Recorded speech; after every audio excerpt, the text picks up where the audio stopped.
சக்திவேல் அடுத்த வர எபிசோடில் பார்த்திங்க அப்படின்னா சக்தி பார்த்திங்க அப்படின்னா அபி வந்து ஸ்கூலில் போய் விட சிரமமாக இருக்குது அப்படின்னு சொல்லிட்டு சரி கார் ஓட்ட கற்றுக்கலான்னு சொல்லிட்டு கார் பார்த்திங்க அப்படின்னா டிரைவிங் ஸ்கூலில் போயிட்டு ஓட்ட கற்றுக்குறாங்க. அப்போ வந்து ஓட்டிகிட்டு இருக்கும்போது பார்த்திங்க அப்படின்னா சக்தி வந்து வேகமாக ஓட்டிகிட்டு வராங்க. வேகமாக ஓட்டிகிட்டு வரும்போது போய் ஒரு பைக்கில் இடிச்சிடுறாங்க. அவங்க இடித்த வேகத்துக்கு பார்த்திங்கன்னா ஐயோ என்னாச்சுன்னு தெரியலேன்னு சொல்லிட்டு அந்த கார் கற்றுக் கொடுத்தவர் பார்த்திங்கன்னா இறங்கி போய் பார்க்குறாரு.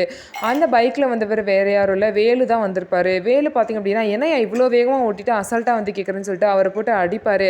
அதுக்கப்புறம் சக்தி அந்த காரில் இறங்குறத பார்த்துட்டு பார்த்தீங்கன்னா அவர் அடிக்கிறத நிறுத்திடுவார். சக்தி தானா அப்படின்னு சொல்லிட்டு சமாதானமாயிருவார். அப்போதைக்கு பார்த்தீங்கன்னா இன்னொரு கார் வரும். அந்த காரில் பார்த்தீங்கன்னா வேலு ஏற்கனவே ஒரு பொண்ணை பார்த்தீங்கன்னா சில பசங்கள்ட்ட வந்து காப்பாற்றிருப்பாரு. அந்த பொண்ணு வருவாங்க. அந்த பொண்ணு வந்து வேலுக்கிட்ட என்ன ஆச்சுன்னு கேட்கும்போது இல்லை தெரியாமல் காரை மோதிட்டாங்கன்னு சொல்லுவாங்க. என்னங்க இப்படி வந்து மோதிருக்கீங்க, நீங்கள் தான் தப்பாக வந்துட்டு மோதிருக்கீங்க அப்படின்னு சொல்லிட்டு சக்தியை திட்டுவாங்க. திட்டினது மட்டும் இல்லாமல் வேலுவோட கை கொத்துக்கிட்டு சக்தி முன்னாடி நிற்பாங்க. இதை பார்த்த சக்திக்கு என்ன இப்போ இவ்வளோ க்ளோஸாக இருக்கா அப்படின்னு சொல்லிட்டு ஒரு மாதிரி பொறாமையாகவும் பொசசிவாகவும் இருக்கும். ஸோ இதுக்கப்புறம் என்ன பண்ண போகிறாங்கன்னு சொல்லிட்டு வெயிட் பண்ணி பார்ப்போம்.